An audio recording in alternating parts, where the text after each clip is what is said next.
नमस्कार. प्रेमाची गोष्ट या मालिकेच्या आजच्या भागामध्ये मी तुम्हा सर्वांचे अगदी मनपूर्वक स्वागत करते. आजच्या भागामध्ये आपल्याला पाहायला मिळतं, इंद्राताई मुक्ताला म्हणतात, अगं येडी की खुळी तू, असं कोणी उपवास वगैरे धरतं का? तर आता स्वाती म्हणते, नाहीतर काय मुक्ता, अगं आम्ही काय तुझ्यावर परमनंटली रागवलं होतं का? आणि तसंही घर म्हटल्यानंतर घर भांड्याला भांडं लागणारच, आणि त्यासाठी उपवास वगैरे धरायची काही गरज आहे का? असं प्लीज कधीही करू नकोस. तर कोमल म्हणते, हो ना मुक्तावहिनी, तू अगोदर बरी हो, आणि तू बरी झालीस की माझ्यासाठी ब्रेड टोस्ट बनवून दे. तुझ्या हातचे ब्रेड टोस्ट मला खूप आवडतात. आता कोमलसुद्धा मुक्ताला समजावू लागते. तर आता इंद्राताई मुक्ताला म्हणतात, अगं मी तुझ्यासाठी जेवण बनवलं आहे. तुला शाकाहारी जेवण खूप आवडतं ना, मग तुझ्यासाठी शाकाहारी जेवण बनवलं आहे. आता जेवण करून घे बघू.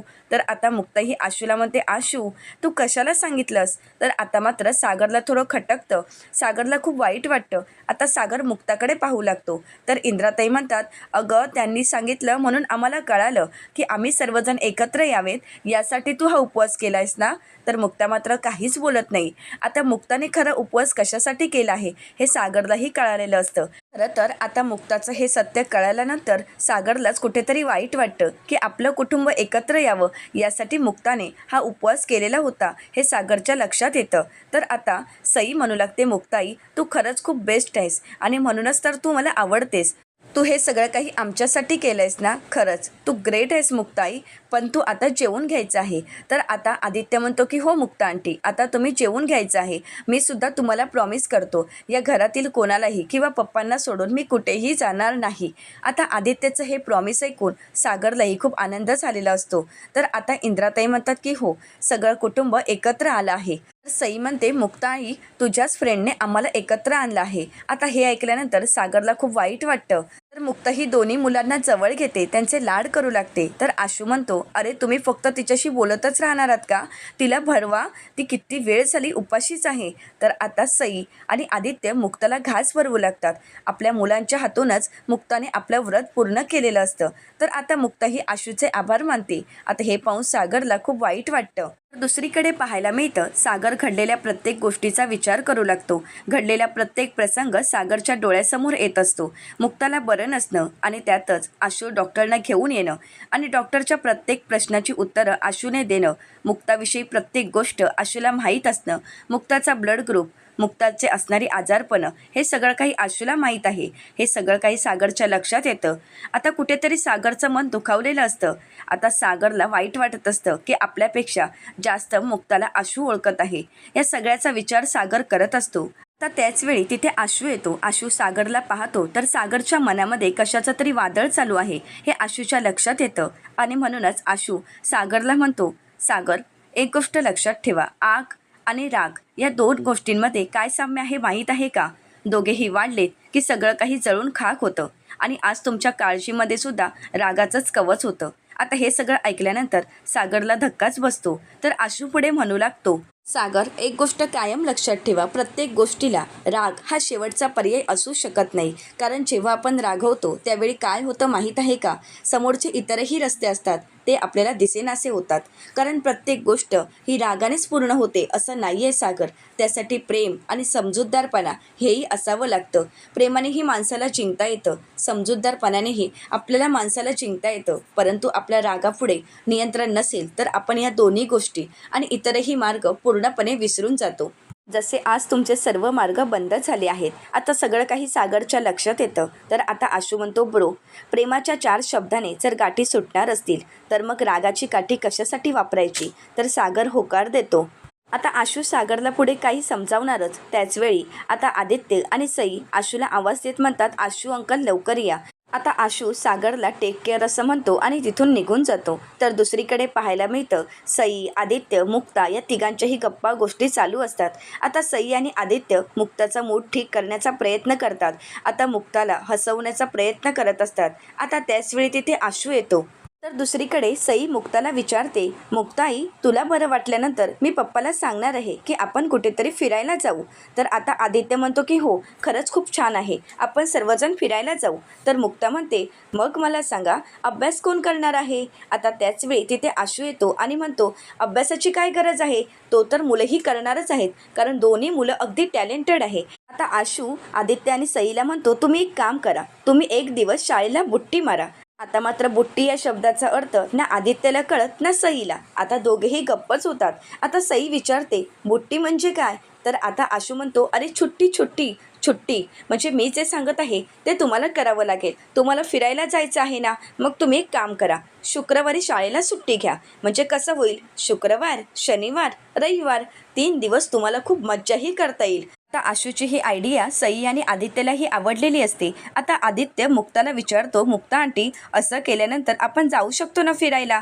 तर आता मुक्ताही आदित्यला म्हणते, नाही, असं केल्यानंतर आपल्याला तर आशू काकालाच दूर पाठवावं लागेल. कारण हा आशू काका तुम्हाला जर अशा आयडियाज देणार असेल तर त्याला तुमच्यापासून दूर ठेवणंच योग्य आहे. आता हे सगळं काही सागरने ऐकलेलं असतं. आता त्याचवेळी तिथे सावनीही येते. आता सावनीनेही हे दृश्य पाहिलेलं असतं. आता मुक्ताच्या चेहऱ्यावरचा आनंद पाहून सागरला वाटत असतं की हे सगळं काही फक्त आशूमुळेच घडत आहे आणि त्यामुळेच सागरला खूप वाईट वाटतं. सागर खूप उदास होतो. आता त्याचवेळी तिथे सावनीही असतेच. आता सागरचा तो उदास चेहरा पाहून सावनीला मात्र खूप आनंद झालेला असतो. आता सावनी मनाशीच म्हणते, वा, काय मोमेंट्स आहेत. खरं तर या मोमेंट्स माझ्यासाठी खूप लाभदायकच आहेत. कारण यांचं हे फॅमिली गॅदरिंग असंच मी इथे उभं राहून पाहायची आणि आता माझ्यासोबत इथे सागर आहे आणि सागर ज्या ठिकाणी असायला हवा त्या ठिकाणी आशू आहे. आता सावनी ही सागरकडे पाहत म्हणते, कर्मा इज बॅक. आजपर्यंत आपण केलेली कर्म इथेच फेडावी लागतात आणि आता तर ती कर्म तुम्हा सगळ्यांनाच फेडावी लागणार आहेत. आता सागरच्या डोळ्यामध्ये असणारी इनसिक्युरिटी सावनीला दिसत असते. सावनी म्हणते, सागर, अरे तू कितीही लपवण्याचा प्रयत्न केलास तरी सुद्धा तू किती इन्सिक्युअर झालायस हे मला चांगलंच माहीत आहे. खरं तर तुझी ही इन्सिक्युरिटी तुझ्या डोळ्यातूनच दिसत आहे. आता ही तुझी इन्सिक्युरिटी तुझ्या मनात अजून कशी वाढवायची हे तर मला चांगलंच माहीत आहे. असं म्हणत आता सागरच्या मनामध्ये मुक्ताविषयी गैरसमज निर्माण करायचं हे सावनीने ठरवलेलं असतं. तर दुसरीकडे आदित्य, सई, आशू आणि मुक्ता यांच्या गप्पा गोष्टी आणि अगदी आनंदाचं वातावरण असतं. हे सगळं काही सागर बाहेरूनच पाहत असतो. तर आता सावनीही सागरचे कान भरत सागरला म्हणते, आशू आणि मुक्ताचं ना अगदी मांजरासारखं झालं आहे. अरे म्हणजे बघ ना, डोळे बंद करून दूध पित आहेत, परंतु त्यांना असं वाटत आहे की सर्वच जण डोळे बंद करून त्यांच्या ह्या नात्याकडे पाहत आहेत. खरं तर आज कित्येक वर्षानंतर दोघं भेटले आहेत, परंतु त्या दोघांना भेटण्याचा आनंद एवढा जास्त झाला आहे की ते तर सर्वजण विसरूनच गेले आहेत की आपण काय करत आहोत. खरं तर मुक्ताला याचं भान असायलाच हवं. आशूचं तर ठीक आहे, तो तर काय सिंगल आहे, परंतु मुक्ताचं काय? मुक्ताला एक मुलगी आहे, नवरा आहे, कुटुंब आहे, परंतु नाही, तेही ती सगळं काही विसरून गेली आहे. तुझ्याकडेही तिचा दुर्लक्ष आहे. आता मात्र सावनीचं हे बोलणं सागरला खटकतं. आता सागर सावनीला प्रत्युत्तर करत म्हणतो, तुझ्या या सडक्या डोक्यात असलेच विचार असू शकतात, कारण आयुष्यात तू तेच केलंयस. आता मात्र सावनीला सागरचा खूप राग आलेला असतो. सावनी ही सागरला म्हणते, कमॉन सागर, एक गोष्ट लक्षात ठेव, मी काही जन्मताच अशी नव्हते. तुझ्यासोबत लग्न केल्यानंतरच माझ्यामध्ये हे बदल झालेत. खरं तर सागर, तू बदलशील या क्षणाची मी खूप वाट पाहिली, परंतु नाही, तू कधीही बदलला नाहीस. अगदी जसा होतास तसाच राहिलास, टिपिकल. आणि म्हणूनच तर मला त्या हर्षवर्धनच्या पैशाच्या आणि त्याच्या लॅविश जीवनाच्या प्रेमात पडावं लागलं. परंतु मुक्ताला लॅविश जीवन आवडत नाही, त्याला मी काय करणार आहे. परंतु एक गोष्ट मात्र नक्की, तू जर बदलला नाहीस तर मुक्ताही बदलू शकते. खरं तर आत्तापर्यंत मुक्तानेही तुझ्या बदलण्याची वाट पाहिली असणार, परंतु नाही, तू तर कधी बदलूच शकत नाही. आता मुक्ताला जर लॅविश जीवनाची आवड नसेल, परंतु प्रेमाची तर आस नक्कीच असू शकते आणि ती आस तू पूर्ण करशील असं मला तरी वाटत नाही. आय एम शुअर ही नक्कीच मुक्ता ह्या आशूच्या प्रेमात पडणार. आता हे ऐकल्यानंतर सागरला तर धक्काच बसतो. आता सावनी पुढे म्हणते, म्हणजे आशू आणि मुक्ता एकत्र येणार आणि मग सागर तू काय करणार? म्हणजे ही सुद्धा तुला सोडून निघून जाणार आणि मग सागर तू काय तिसरं लग्न करणार? असं म्हणत आता सावनीही सागरवर हसू लागते. सागरला मात्र सावनीच्या बोलण्याचा खूप राग येत असतो, परंतु कुठेतरी हे सगळं काही सागरच्या मनालाही पटत असतं आणि सागरचा मुक्ताविषयी गैरसमज निर्माण होत असतो. तर दुसरीकडे आपल्याला पाहायला मिळतं, आशू आणि मुक्ताच्या गप्पा गोष्टी संपलेल्या असतात. आता खरं तर आशू घरी जाण्यासाठी निघत असतो. आता आशू निघत असताना सागरही त्याला सोडवण्यासाठी बाहेर येतो. आता आशू सागरला म्हणतो, येतो मी, काही लागलं तर मला नक्कीच कळवा, तसंही डॉक्टर आणि नर्स आहेतच. असं म्हणत आशू आता निघत असतो, परंतु पुन्हा एकदा आशू तिथे थांबतो. तर आता सागर विचारतो, आता काय राहिलं आहे? तर आशू म्हणतो की सल्ला. ब्रो, एक गोष्ट कायमच लक्षात ठेवा. जर आपल्यासाठी एखादी व्यक्ती काहीतरी करत असेल तर त्याची जाणीव कायमच आपण ठेवायला हवी. तर आता सागर आशूला म्हणतो अच्छा, आणि हे तुम्ही कोणाबद्दल बोलत आहात? तर आशू म्हणतो ब्रो, आपल्या दोघांमध्ये एकच व्यक्ती कॉमन आहे, ती म्हणजे मुक्ता. आणि मी मुक्ताबद्दलच बोलत आहे. मुक्ता खरंच खूप साधी सरळ मुलगी आहे. तिने तुमच्याशी लग्न केलं, तुमच्या दोन्ही मुलांना तिने स्वीकारलं. खरं तर त्या दोन्ही मुलांसाठी ती आई झाली. तुमच्यासाठी तिने प्रत्येक गोष्ट सहन केली आहे. खरं तर तिने खूप स्ट्रगलही केलं आहे. तुमच्या घरच्यांसाठी ती प्रत्येक वेळी काही ना काही धडपड करतच असते. या घराचा विचार करत असते, तुमचा विचार करत असते, तुमच्या मुलांचा विचार करत असते. प्रत्येक गोष्टीमध्ये ती आपल्या घराचं भलं कसं होईल याच गोष्टीचा विचार करत असते. आणि तुम्ही काय करत आहात? तुमच्या मनात फक्त मुक्ताविषयी गैरसमजच आहे. मुक्ताला कधी समजून घेत नाही. मुक्ताच्या बाबतीत इन्सिक्युअर होता. हे सगळं काही चुकीचं आहे. आय एम शुअर ब्रो, मला खात्री आहे की मुक्ता एक चांगली बायको बनली आहे. एवढंच नाही तर एक चांगली वहिनी आणि एक चांगली आई बनली आहे. परंतु माफ करा ब्रो, परंतु तुम्ही मात्र एक चांगला नवरा बनू शकला नाहीत. आता आशूचं हे बोलणं ऐकल्यानंतर सागरला खूप राग येतो. सागर आशूला म्हणतो, एक मिनिट, तुम्ही माझ्यावर नको ते आरोप करू शकत नाही. आणि तुम्ही माझ्यावर आरोप करा आणि ते मी ऐकून घेईन असं होणार नाही. तुम्ही मुक्ताचे एक चांगले फ्रेंड आहात. मुक्ताबद्दल तुम्हाला सर्व काही माहीत आहे, इथपर्यंत ठीक आहे. परंतु मुक्ताच्याबद्दल जे काही पास्ट आहेत आणि तिचं फ्युचर आहे ते सगळं काही मला चांगलंच माहीत आहे. तुम्हाला जर एवढीच काळजी होती मुक्ताची, तर ज्यावेळी मुक्ताचं लग्न मोडलं होतं, तिचा साखरपुडा मोडला होता, एवढंच नाही तर मूल दत्तक घेण्याचा फॉर्म तिचा रिजेक्ट झाला होता, तेव्हा कुठे होता? तेव्हा खऱ्या अर्थाने तिला या सगळ्या आधाराची गरज होती. परंतु नाही, तेव्हा साधा एक कॉल केलाही नाही. आणि आता विचारायला आला आहात. खरं तर मला तुम्ही नवऱ्याची कर्तव्य शिकवू नका. नवरा कसा असावा हे मला चांगलंच माहीत आहे. आणि मुक्तासाठी मी काय करत आहे आणि काय नाही हे तुम्ही मला शिकवू नका. मी मुक्तासाठी मला हवं ते सगळं काही करत आहे. आणि मुक्ता कशी आहे हे मला चांगलंच माहीत आहे. ज्यावेळी मित्राच्या आधाराची गरज असते त्यावेळी मात्र तिच्यासोबत कोणीही नव्हतं. ती त्यावेळी एकटी पडलेली होती. आणि आमचं लग्न कुठल्या परिस्थितीत झालं आहे, कुठल्या गोष्टींना आम्ही फेस केलं आहे हे आम्हाला चांगलंच माहीत आहे. आणि मुक्ता ज्यावेळी संकटात असायच्या त्यावेळी मुक्तांचा हात मी धरला होता आणि मी त्यांना सावरलं होतं. त्यामुळे प्लीज नवरा कसा असावा हे तुम्ही मला सांगू नका. आता सागर आशूवर खूप चिडलेला असतो. आशू सागरला शांत करण्याचा प्रयत्न करतो आणि म्हणतो ब्रो, प्लीज माझं ऐकून घे. माझ्या बोलण्याचा उद्देश असा नव्हताच. तर सागर म्हणतो हो का? परंतु मला एक सांगा, नवरा म्हणून कर्तव्य तुम्ही मला सांगत आहात, परंतु नवरा कसा असावा हे तुम्हाला कसं कळणार आहे? तुमचं काही लग्न वगैरे झालं आहे का? तर आशू म्हणतो माझं लग्न झालं नाही म्हणून काय झालं? मला त्या भावना कळणार नाही असं तुम्हाला वाटतंय का? अहो असं काहीच नाही. एखाद्याचं लग्न झालं नाही म्हणून त्याला त्याच्या भावना कळणार नाहीत. त्याला पुढे काय घडणार आहे हे कळणार नाही असं होऊ शकत नाही. आणि मुक्ताच्या बाबतीत मला तर सगळ्या गोष्टी माहीत आहे. मुक्ता किती चांगली मुलगी आहे हे मला चांगलंच माहीत आहे. आत्तापर्यंत मुक्ताने तुमच्या घरासाठी काय केलं आहे हे मला सगळं काही माहीत आहे. खरं तर आत्ताच घडलेली गोष्ट घ्या ना, लकीच्या बाबतीत घडलं ते. त्यावेळी मुक्ता पुराव्यासहित तुमच्यासमोर उभी होती, परंतु नाही, तुमचा तर तुमच्या भावावर विश्वास होता आणि म्हणूनच तुम्ही मुक्तावर अविश्वास दाखवला. या सगळ्याचं मुक्ताला किती वाईट वाटलं आहे याचा विचार केला आहे का? तरीसुद्धा मुक्ताने तुमच्या कुटुंबासाठी तुमच्यासाठी उपवास केला, परंतु हे तुम्हाला माहीत नव्हतं याचा तुम्ही विचार केलात का? मुक्ता तुमच्या घरासाठी उपवास करत आहे आणि नवरा म्हणून तुम्हाला मात्र ते माहीतच नाही. एवढंच मला तुम्हाला सांगायचं आहे. आता या गोष्टीचा विचार करा, येतो मी, असं म्हणत आशू तिथून निघून जातं. आता हे सगळं काही दृश्य सावनीने पाहिलेलं असतं. आता सावनीच्या लक्षात येतं की वातावरण तापलेलं आहे. आता सावनी मनाशीच म्हणते तवा तर गरम आहे, आता आपली पोळी भाजून घ्यायला काहीच हरकत नाही. तर दुसरीकडे सागरला आशूच्या बोलण्याचा खूप राग आलेला असतो. त्याची खूप चिडचिड होत असते. हे सर्व काही दृश्य सावनी लांबूनच पाहत असते. आता सागरचं लक्ष जेव्हा सावनीकडे जातो त्यावेळी मात्र सागर रागानेच तिथून निघून जात असतो. आता सावनी ही सागरचे पुन्हा एकदा कान भरवण्याचं काम करते. आता सागर तेथून जात असताना सावनी ही सागरला म्हणते बाप रे, हा केवढा बोलतो हा माणूस. खरं तर त्याचा टोन पाहिलास का? अरे मुक्ताबद्दल त्याला किती काळजी आहे. खरं तर आत्तापर्यंत कित्येक लोकांना मी पाहिलं आहे, परंतु नवऱ्यापेक्षा जास्त मित्रालाच एखाद्या मैत्रिणीची काळजी असणं हे तर मी पहिल्यांदाच पाहिलं आहे. आणि मुक्ताची बाजू घेऊन तो तुझ्याशी भांडत होता. तुझ्या नवरा असण्यावर तो प्रश्नचिन्ह निर्माण करत होता. सागर, अरे हे कसं शक्य आहे? आता सागर रागाने सावनीकडे पाहत असतो. तर सावनी म्हणते तू रागाने नको पाहूस, खरं तर मला तुझी काळजी वाटत आहे आणि म्हणूनच मी बोलत आहे. नक्कीच यांची मैत्री आहे ना, म्हणजे हिस्ट्री रिपीट नको व्हायला. बाकी काही नाही सागर, तुझी काळजी वाटते ना म्हणून मी बोलत आहे. कसं आहे ना, तुझ्या आयुष्यात बायकोचं सुखच नाही आहे. खरं तर मला तुला हे सांगायची काही गरज नाही, ते तर तू अनुभवलंच आहेस. आता मात्र सागरला सावनीच्या बोलण्याचा खूप राग येत असतो. आता सावनी ही सागरला म्हणते, प्लीज तू गैरसमज करून घेऊ नकोस हा. आता सागर मात्र सावनीचं काही न ऐकून घेता तिथून रागानेच रूममध्ये निघून जातो. आता सावनीला मात्र खूप आनंद झालेला असतो. आता सागरच्या मनामध्ये झालेला गैरसमज आता सावनीने वाढवलेला असतो. दुसरीकडे पाहायला मिळतं आता रागाने सागर रूमकडे येतो. आता रूमचा दरवाजा उघडून पाहतो तेव्हा मात्र मुक्ता आराम करत असते. मुक्ता झोपी गेलेली असते. आता मुक्ताकडे पाहतच सागरला आशूचं बोलणं आठवू लागतं.